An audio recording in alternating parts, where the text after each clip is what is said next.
Shocker. Alert. Trump orders immediate and full withdrawal of U.S. troops from Syria.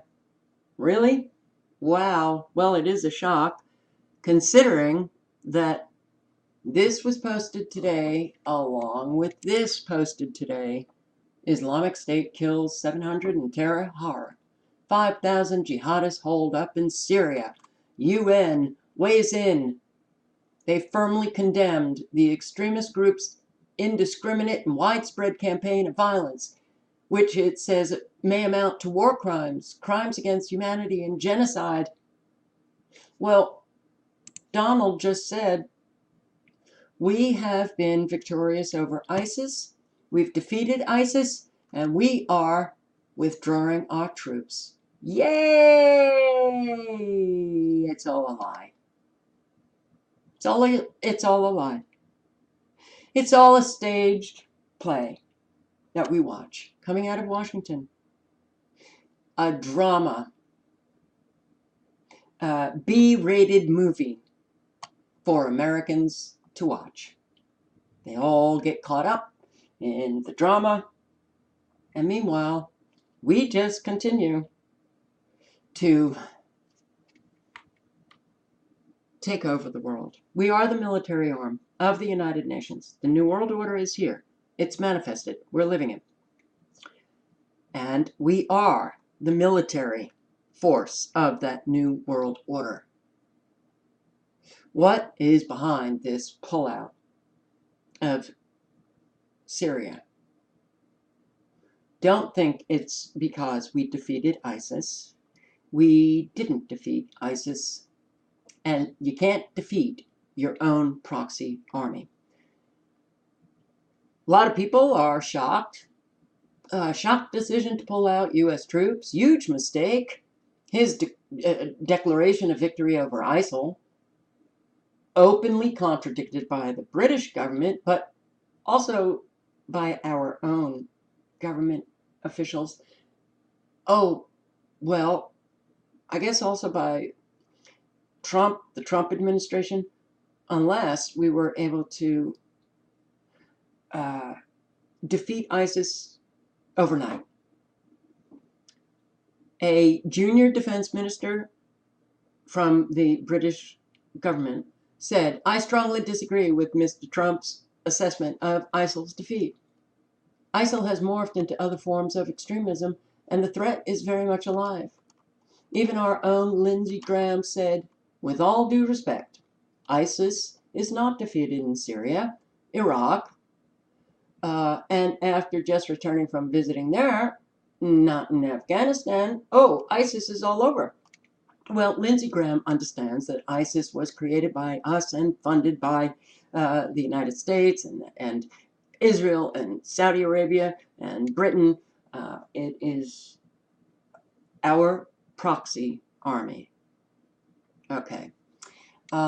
Everything's a lie. How do you like living in the people of the lie? The country, the people of the lie.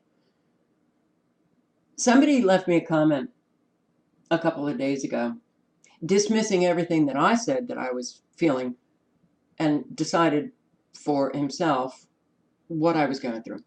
And that decision was that I was on overload with too much information, and I needed to take a break. Oh, it's not the information that has overloaded my brain. It's the saturation of lies that are now in full force hitting us every which way. And it's not just coming from mainstream media or our government officials.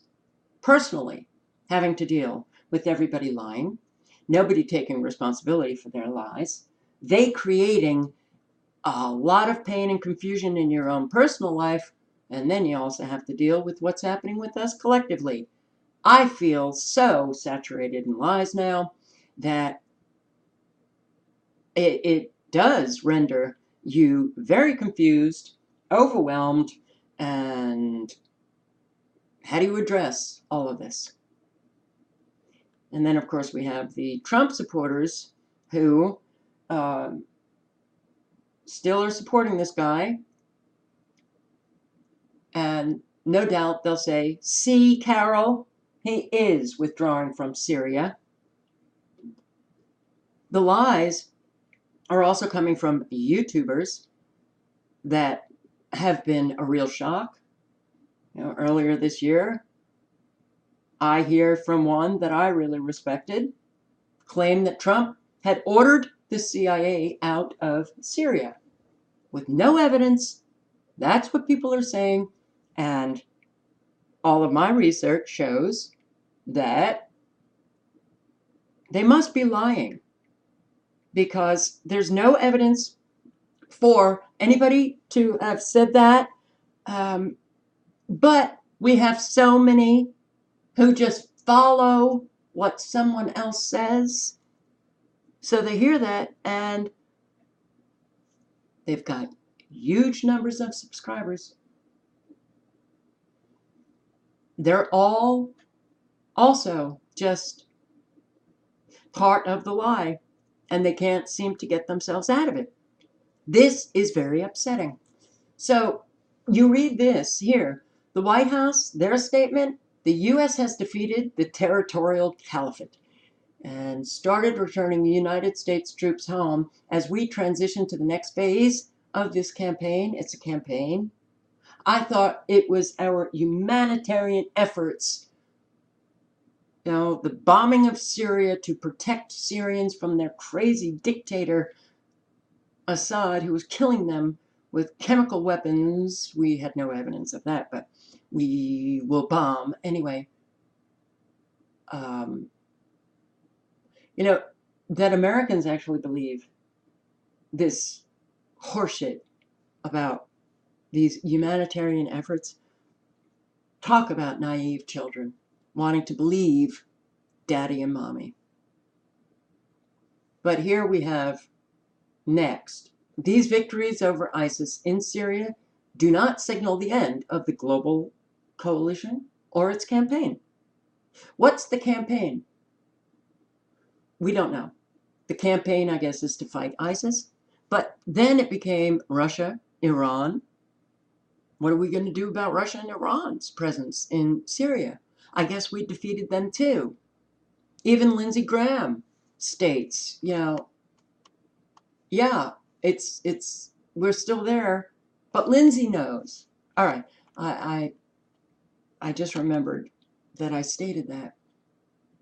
But the decision is likely to frustrate Israel, who saw the U.S. presence in Syria as a way of counterbalancing Iran's own deployment in the country. Do you actually believe that this guy is going against Israel? That this guy is going to frustrate Israel?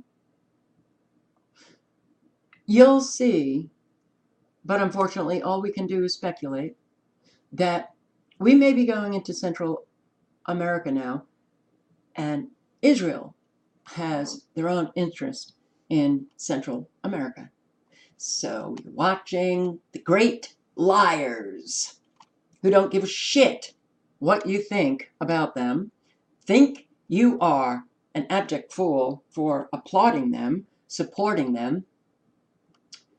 And it's unfortunate because all agendas continue full steam ahead. The New World Order only cementing itself more so around the globe. Oh, don't leave me a comment that I'm a disinformation agent because I said the word globe. So yes, ISIS is in Syria. Trump lies and says we defeated ISIS, but it doesn't matter because Americans will just accept anything. Not everyone, not you guys, not me, but most. So this October 16 of this year, Trump administration has new plan to drive Iran out of Syria. Well, Iran, the axis of evil, Iran. Oh my God, Iran, North Korea. They're going to destroy American cities. They're going to drop a bomb on us. Iran, they cannot get a nuclear bomb. We have to stop them. We've got to stop them. And they're in Syria. So The administration, of course, because Iran is our mortal enemy. They want to kill us. So a new plan was devised October 2018 to drive Iran out of Syria. Well, yeah, November, just a few weeks ago. Trump administration, are they pivoting the fight in Syria toward a war with Iran? Just a couple of weeks ago, I guess we won that war with Iran. Iran's out of Syria, and now we can pull out. The horseshit coming out of our government, out of our POTUS, is just phenomenal, and it is really maddening to see how many Americans are still so stuck in this disgusting staged play that goes on here in our country. In America's hidden war in Syria, troops face peril on many fronts. When was this posted? Oh, 5 days ago. It lies at the heart of the United States' newest commitment to a Middle East war. Oh, wow, 5 days ago. Okay, overnight, suddenly we've defeated ISIS. Can you not see through any of this? Does this not beg questions in your mind? At least, does it not beg questions? 5 days ago, President Donald Trump indicated in March that the troops would be brought home once the battle is won. The latest military push to eject the group from its final pocket of territory recently got underway. That was 5 days ago. So it recently got underway. I guess they pushed them out immediately. Wow. What a success. We are so exceptional. It's amazing. USA, USA, USA. Too bad we couldn't do that kind of, success in Syria years ago. Many people would not have had their lives destroyed. But in September, the administration switched course, saying the troops will stay in Syria, pending an overall settlement to the Syrian war, and with a new mission to act as a bulwark against Iran's expanding influence. This was posted 5 days ago, and that was in September, not too long ago. So we were staying in Syria because we had to make sure that Iran's expanding influence didn't expand anymore. And, well, it was necessary to get Iran out of Syria, and Israel complaining Iran's in Syria. They're going to kill off Israelis and destroy the country. And oh my God, we've got to stay now, and we are now leaving. Decision puts U.S. troops in overall control, perhaps indefinitely, of an area comprising nearly a third of Syria. I've posted videos on the United States, their military bases in Syria. It has been long known that we don't go into countries and leave them. We stay. Iraq, we bombed the hell out of Iraq, and then we built the biggest military base ever in Iraq. Really? Did we have plans to leave Iraq after we built the biggest military base ever? No, of course not. But Americans, well, I guess they love their lies, and they want to feel as if they are exceptional and morally superior to anybody else in the world, no matter how much evidence comes like a flash flood towards them that we are so not. They just like that idea. The number of troops. How many times did we hear, we will not have ground troops in Syria? Obama said it when we had ground troops already deployed in Syria. He lied through his teeth. But what do? We just accept what these liars tell us. Unbelievable. Trump said the same thing. No ground troops in Syria. Well, we had ground troops in Syria. This is what really is remarkably twisted and sick. It's sick. But ordinary Americans do this. They do it. I've had them in my life. They just say the most outrageous lies, and they expect you to just accept it. If you don't accept it and then get upset about it, you're considered the problem. The numbers from 503 or 2,000 or 4,000 special operations forces in Syria. All right. 4 days ago, U.S. media claims that American citizens have been tortured, or an American citizen has been tortured, then executed by the Syrian government.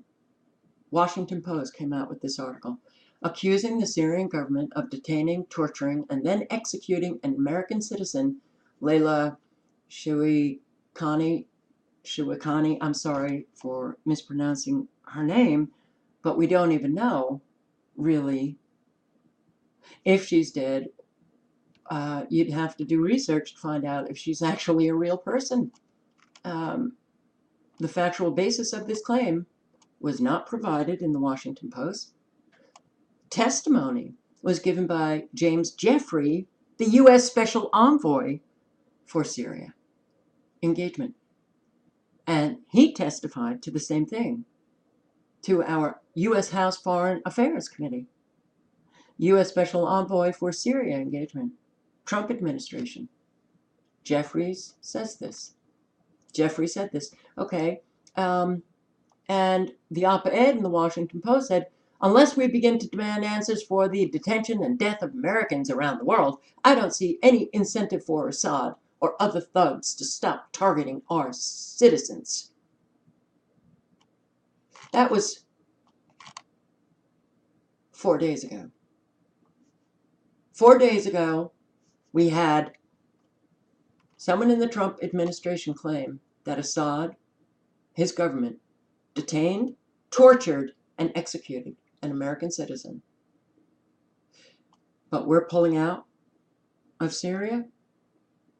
Do you see that there's something wrong with this picture? Trump comes into office. We use that bullshit claim again. Assad used chemical weapons against his own citizens. Trump doesn't wait for evidence. He bombs Syria to protect the Syrians from that crazy lunatic, Assad. So I guess Trump cares more about Syrians than he does Americans. The Wall Street Journal, 4 days ago, U.S. citizen believed, executed in Syrian prison, heightens fears for others. If we just allow Assad to detain and torture and execute one American citizen, then he's going to be torturing and killing more American citizens. So Trump, what you going to do about it? I'm going to declare that we have been victorious over ISIS and I'm pulling our troops out. So yeah. Okie dokie. It's sad. It's really sad. Open-ended military presence in Syria. There will be an open-ended military presence in Syria, despite this lying, crazy person in the White House claiming we are getting out of Syria. Obama did the same thing. We're getting out of Iraq. And we didn't get out of Iraq. The end of September, another senior advisor for Syria, Middle East, North Africa, she testified September 27, House Foreign Affairs Subcommittee. Okie dokie, well, what does she claim? Syria is multifaceted and its regional, if not global, reverberations continue to pose a significant challenge to U.S. strategic interests. Yes, strategic interests. Oh, perhaps not humanitarian efforts. Syria's brutal conflict is entering its most dangerous phase with significant geostrategic and humanitarian consequences. But what does she say about Iran? Iran, the axis of evil. We've got to stop Iran. They want to destroy Israel, and they want to kill Americans. Tehran has supported Assad with troops, weapons, funding. They mobilized a fighting force of 25,000 from Afghanistan, Iraq, Pakistan, Lebanon, thousands of Hezbollah fighters. They've deployed those fighters to nearly 40 facilities across Syria, but we're pulling out. I guess Israel is no longer concerned. Okie dokie. Very good article. Thank you to the subscriber who sent this along to me. The United States are preparing a war between Latin American states. I learned some information. Very interesting. Okay, so when we cease those creating wars, and I'm not going to say if they must cease creating wars in the greater Middle East, they'll just turn around and inflame the Caribbean basin. Well, I don't think we're going to cease any wars in the greater Middle East. And the ceasing of those wars will be when our troops have complete control over those countries. And we're nearly at it. We have nearly achieved that. But the Pentagon is planning to assassinate an elected head of state, ruin his country, and undermine the unity of Latin America. John Bolton, who was appointed by Trump, looked at Trump's appointments. Virtually every head of our federal agency, those appointments by Trump, are following the dictates of the United Nations, and they are implementing Agenda 2030 throughout the country. His cabinet, many are the Goldman Sachs appointees that every president appoints. Not the same people, but people that are Goldman Sachs employees, the bankers. And he has brought back the neocons. So this national security advisor to Trump, John Bolton, has relaunched the Pentagon's project for the destruction of the state structures in the Caribbean basin. After 9/11, Donald Rumsfeld, another evil, psychopathic nut job, he created the Office of Force Transformation. Force transformation. They're forcing the transformation of other countries. And nominated Admiral Arthur Schabrowski. I don't even know if that's the correct pronunciation of his name. But he was the director of this Office of Force Transformation.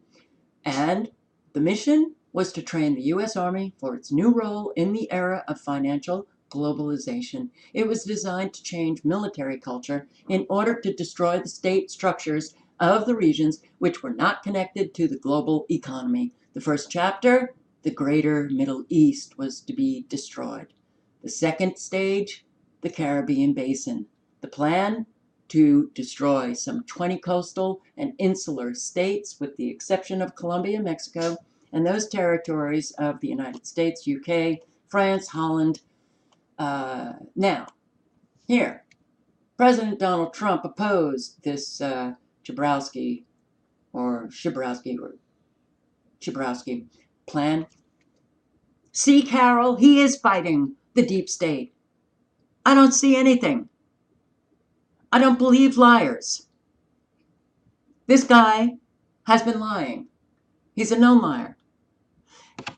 How do you believe liars? Do you not understand that President Trump, he didn't just make his way into that White House when we've been selecting presidents for decades? The deep state has been selecting presidents, and suddenly this strategic chess player just made his way into the White House? Are you kidding me? Okay, well, no. And what these presidents do is lie to their base. See, I'm doing all I can to rein in the military. I'm doing what I can to fight the deep state, to get them out of America. Look, the New World Order's here. Guys, sweethearts, it's here. It's gone. The United States of America, it was gone a really long time ago, but we don't have, it's all an illusion that you are watching and living. You live deluded in an illusion that we still are the United States of America. We're not. Donald Trump is the CEO of the United States Corporation, and that corporation is the military force of the one world government. That's why it's all over the world, with all of its military bases. And that's why it is going to regions around the world, destroying countries. All right, so Admiral Kurt Tidd, it was revealed, a note from Admiral Kurt Tidd, Commander-in-Chief of Southcom, exposing the operations aimed at Venezuela. We've got these Americans who say, see, socialism doesn't work. Look, I'm not saying it does. All I'm saying is they believe that horseshit that comes from mainstream media. Socialism, look, it's destroyed Venezuela. It's not socialism. It's the CIA, the NSA, the United States military and U.S. government trying to take over Venezuela for decades. And, well, they may very well be getting ready to start wars in Latin America.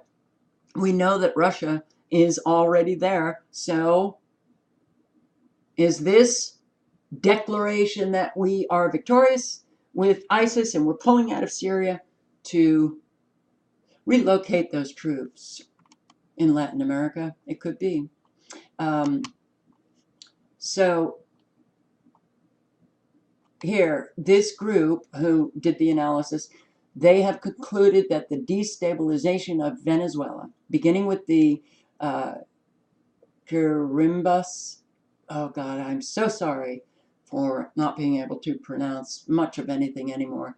That movement, the continued attempts, coup d'etat attempts, and those were going on for decades to get rid of Hugo Chavez. And even, Hugo Chavez, as he was the head of Venezuela, he brought about fantastic economic and political changes to Venezuela. That's why I believe that they targeted him with cancer. They induced the cancer to kill him off. Now they're trying to get rid of Maduro. All right. Then the attacks on the national currency, the Organization of Immigration, led from Brazil, Colombia, Guyana, multinational maneuvers of troop transport were organized by the United States and their allies in August 2017, during the Trump years. And this was made possible by the election of pro-Israeli President Bolsonaro, who will come to power in Brazil January 2019. All right. The destabilization of countries throughout the world have been the intent of our military, CIA, NSA, for decades, and it has not stopped. The focus first was the Middle East. Now they are refocusing their efforts on Latin America. and they have an awful lot of support in Central American countries. The next vice president of Brazil, whose father played an important role in the pro-US military coup in 1964, made himself famous by his declarations against President Lula and Rousseff. They have been brought down. They apparently, well, you're not good for the New World Order, you gotta go. 2017, this guy declared on behalf of the Grand Orient of Brazil that the time for a new military coup had arrived, and he announced an impending overthrow of the Venezuelan president Maduro and the deployment of a Brazilian peace force. It constitutes a violation of the United Nations Charter, but who cares? The United Nations, as long as your violations are in accord with our dictates, you ain't violating anything. So the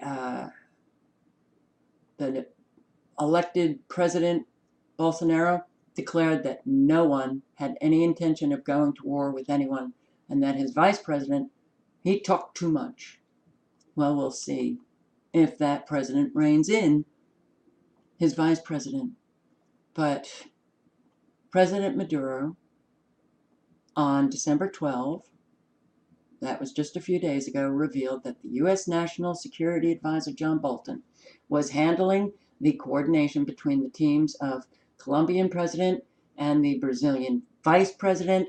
A group of 734 mercenaries is currently being trained in Colombia in order to perpetrate a false flag attack, allegedly by Venezuela, against Colombia, thereby justifying a Colombian war against Venezuela. That will be in a theater soon. Coming to you soon in a theater near you. A new war. Mercenaries. Those mercenaries are supported by special forces stationed on U.S. military bases in Colombia and Florida. The U.S. plan is to take over, from the beginning of the conflict, the 3 Venezuelan military bases. And then they're going to do what they've been doing in Syria.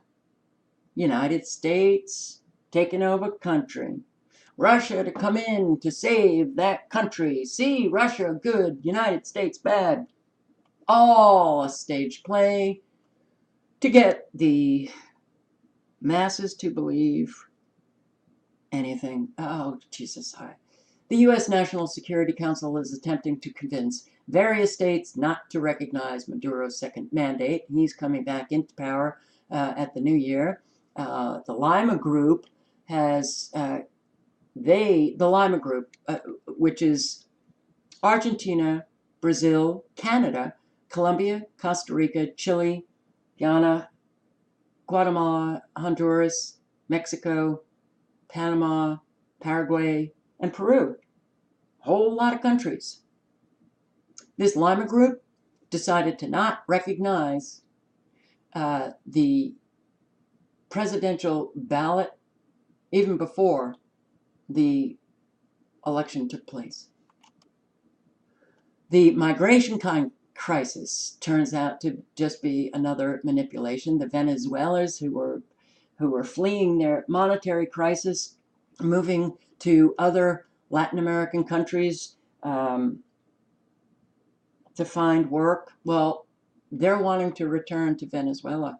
But the Lima Group prevents them from doing so, forbidding Venezuelan planes who are attempting to repatriate them to use their airspace, and preventing buses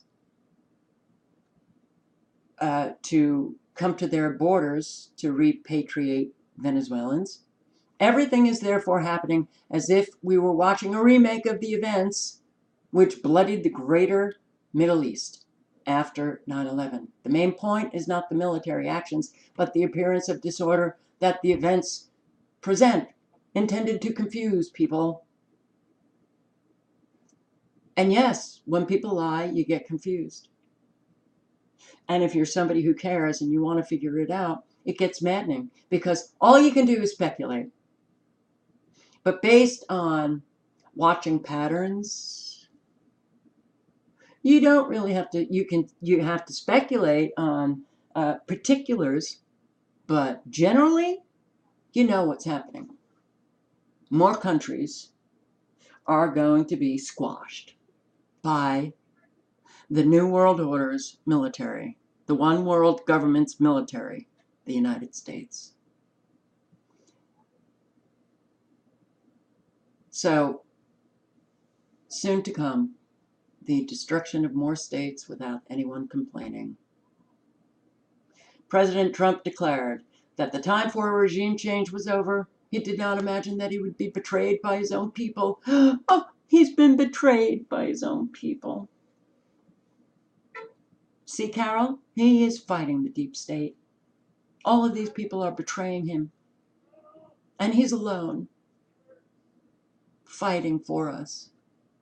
When this guy has never given anybody any indication that he cares about anybody but himself. So, John Bolton declared in Miami that Cuba, Nicaragua, and Venezuela formed a troika of tyranny. It's kind of like that axis of evil. Secretary of Defense James Mattis, December 1, before the Reagan National Defense Forum that elected, he declared that President Maduro is an irresponsible despot who has to go. This is what is coming shortly. But let's focus on all of the drama coming out of Washington, D.C., unfolding, the never-ending unfolding of a B movie, the tragic comedy that is never ending. Only possible way to get any of this to stop is for Americans to quit working, stop paying taxes, get the hell out of this matrix completely. Oh, Carol. All links are below.